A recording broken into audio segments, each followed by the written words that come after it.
Tama po na magkakaroon po tayo nung bago po nating international airport sa Bulacan, at kasama po ng proposal para po sa proyektong iyan ay yung pagkakaroon po ng sarili niyang railway connection doon po sa ating railway network. Yun. So, meron po tayo To the airport. Oh. Tama po. Pero kailan ang Ilang completion years? ba ng Bulacan Airport? Inaasahan po natin na yung una pong phases niyang Bulacan Airport ay mag-uumpisa pong maging operational around 2027 po para po magamit na po ng ating mga lilipad in and out of Metro Manila.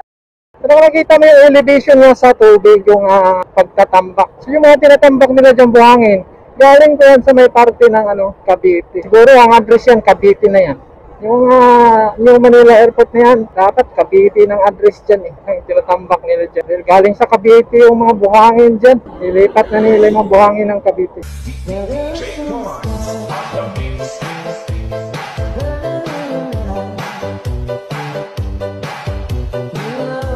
Oh, yun Alright, yan, nagkagulo na. Nagkagulo na dito. Isang magandang umaga. Isang magandang umaga sa lahat. Papunta tayo ng papunta tayo ng New Manila International Airport. Yung construction doon. Matagal na tayong hindi nakapunta. Puntahan natin ngayon. Tignan natin kung ano ng mga development doon. At ito pag mga ganitong oras, halos lahat na parte ng mga sentro ng bayan ay ganito. Yun, So dito po tayo ngayon sa may MacArthur Highway. Kita mo naman yan. So habang papunta tayo doon sa may New Manila International Airport, papasulyak-sulyakan na lang natin yung mga madadaanan natin na mga pag-uusap dito sa mga NECA project, mga civil works nila. Ayun. Dito, nakita na ito yung sa may Pampanga River, yung nandiliro dito ng Sulipan. Nakita na. Dito pa tayo ngayon sa Sulipan Bridge. Nakita na natin dito na. Ayun. Tinanggal naman ng balot yung mga gagamitin lang for travel, yung kulay blue.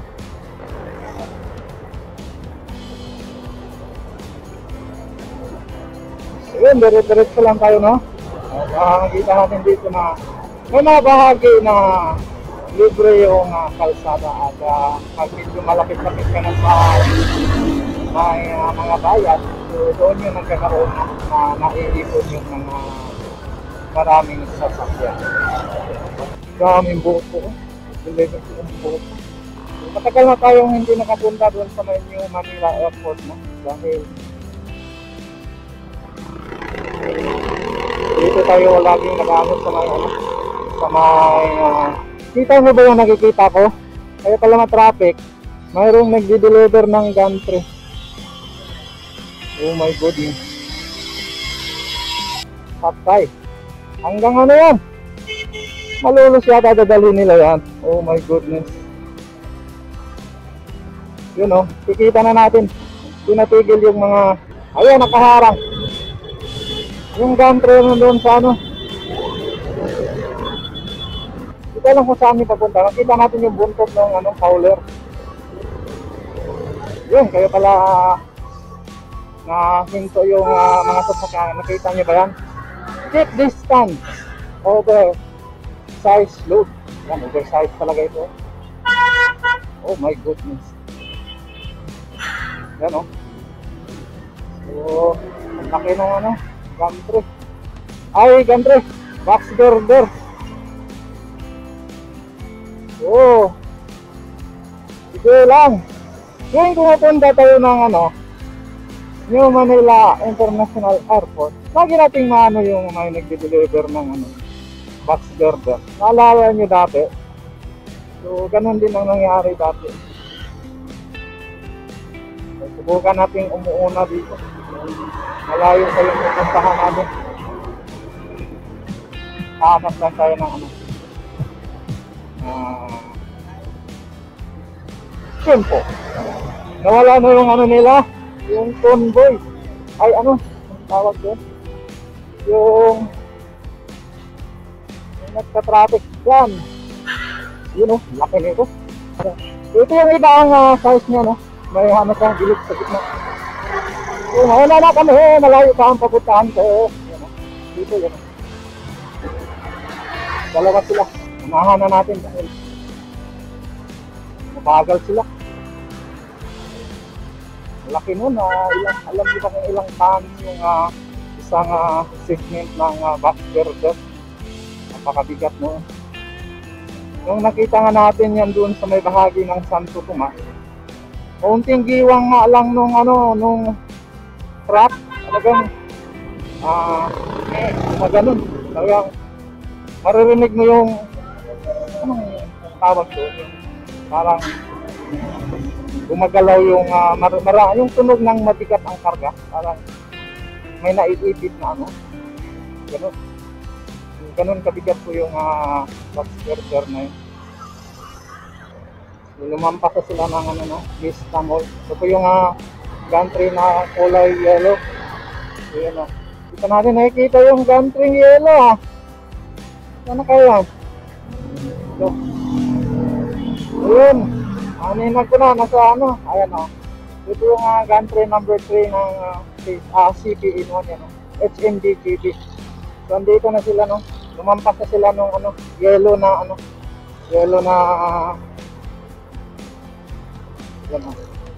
so nandito na sila yellow na tindahan, garment store, Walter Mart. So ngayon dito na po tayo sa may gagaling na po tayo ng MacArthur Highway so, sa bahagi na ito ng Ginto na sa siguro to malinis.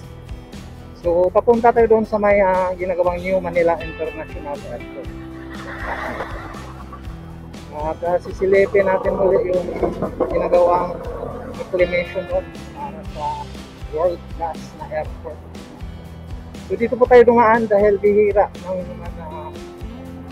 may mga dumadaan dito. At makikita natin dahil itong bahaging ito, magiging access din ito doon sa gagawing airport pag nanggagaling ka sa may bahagi ng sa may Bulacan, Malolos, Ginto. So yun.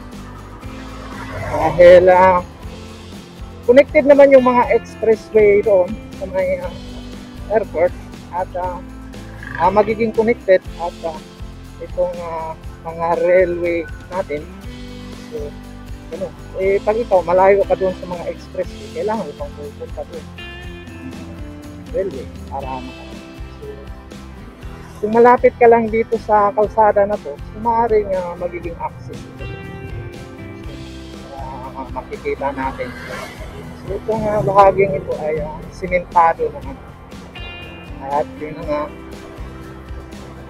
biktima din yata itong bahaging ito sa mga pagbabaha. Well, nakita nyo naman sa balita, ayun, makikita natin yung mga pader, yung mga puno ng pader na may mga bakas ng tubig, bakas ng baha, yan yung mga bakas na isa lang ibig sabihin yan, binabaha din yung lugar na to. At yun nga sa mga pagbaha, yung mga nagdaang nakunan nga natin yung mga pagbaha dyan sa may bahagi ng Bulacan sa may MacArthur Highway. Malupit ang pagbaha dyan.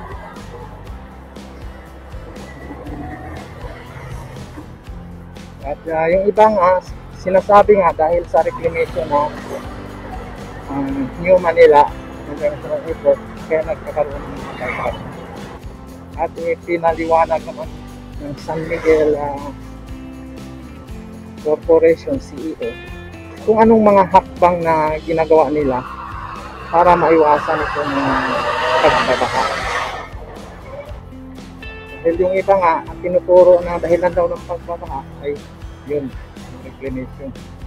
So, sabi naman din ng iba, bago daw yung reclamation ng New Manila International Airport, bumabaha mo dito. Oo nga naman, pag naranasan yung mga pagbaha doon sa may MacArthur Highway, iwan ko lang. May mga video tayo doon, nakuha natin kung gaano ka lalim yung baha doon, lampas tuto. paglampas ko po. Direct na motor mo dyan.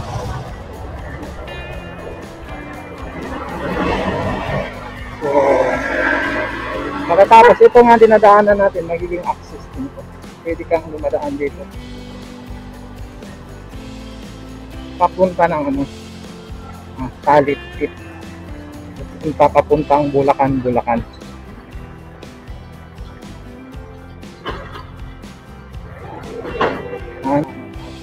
Nakalagay, tuloy po kayo, bayan ng Bulacan. Dito, pasok nyo sa may Bulacan.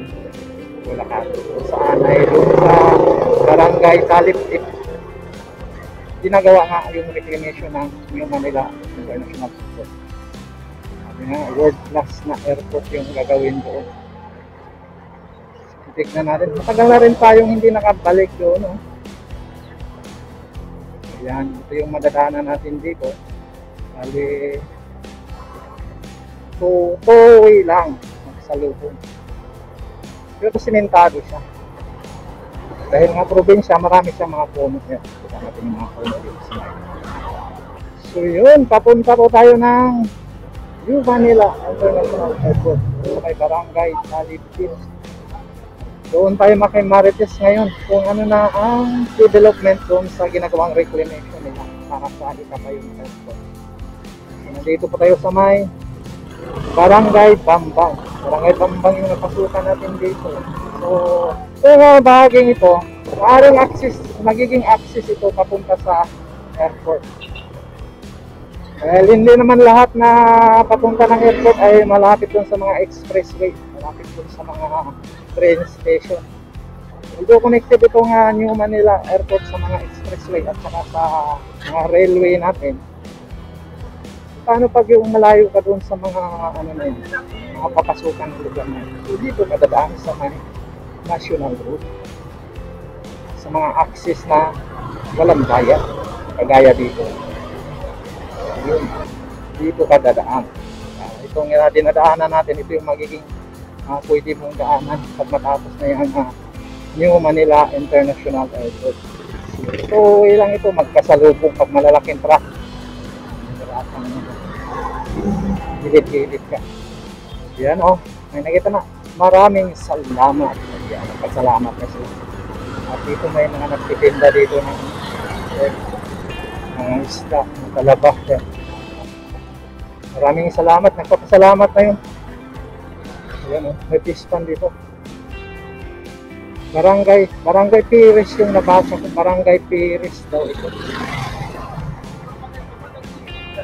Hindi naman natin kabisado yung mga barangay dito dahil di man tayo palaging pupunta dito.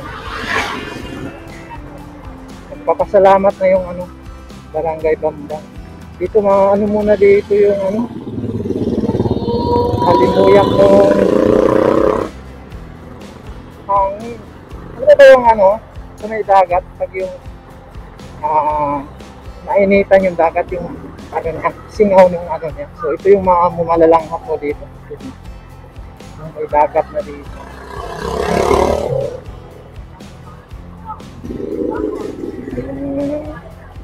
Dito aakyat na tayo dito sa tulay. Itong tulay na pala na ito. Nakikita na yung so dito makikita na yung dito. Yung kita na yung ginagawang airport dito. So, yung kita natin yung itim na yan. Yung itim na yan. Yan na yung mga tinatambak nila. Dati wala pa yan, di pa. Parang lumalapit na sila dito, no? Papunta dito yung yung tambak nila. At tingnan mo yung agos ng tubig.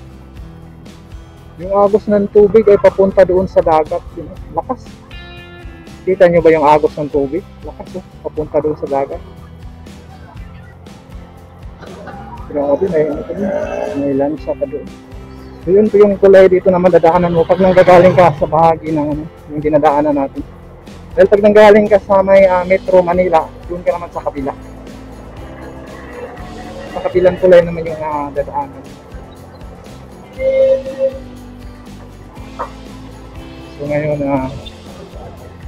dito, ito, pag diretsuin mo lang to, diretso na rin po doon sa papunta ng Metro Manila. Yun. Tama po na magkakaroon po tayo nung bago po nating international airport sa Bulacan, at kasama po ng proposal para po sa proyektong iyan ay yung pagkakaroon po ng sarili niyang railway connection doon po sa ating railway network. Yun. May meron sarili. po tayo. May sarili, To the may sarili, airport. oo. Oh. Tama po. Pero Hanggang kailan ang ilang completion years? ba ng Bulacan Airport? Inaasahan po natin na yung una pong phases niyang Bulacan Airport ay mag-uumpisa pong maging operational around 2027 po para po magamit na po ng ating mga lilipad in and out of Metro Manila.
So first time nating makadaan dito, no?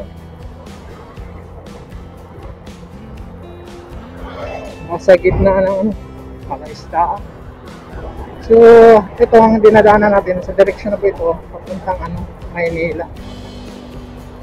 Dire-diretso no to, Maynila na ang labas mo. Wala pa ditong palaisdaan na to. Kabila yung palaisdaan dito. At yun na ano na natin yung New Manila, ayun, New Manila International Airport doon, banday. Grabe. Mataas pa yung tambak yun, makikita natin dito, mataas yung tambak nila yan. Lahat dito mga palaisdaan, no? Mga palaisdaan yung ito, lalabas na tayo. Salamat po, bayan ng Bulacan. Yan, lalabas na tayo dito.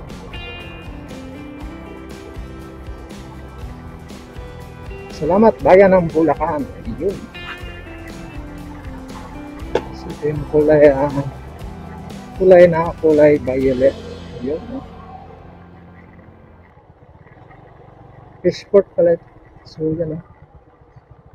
Yan yung Ubihan Fishport. Ubihan ba?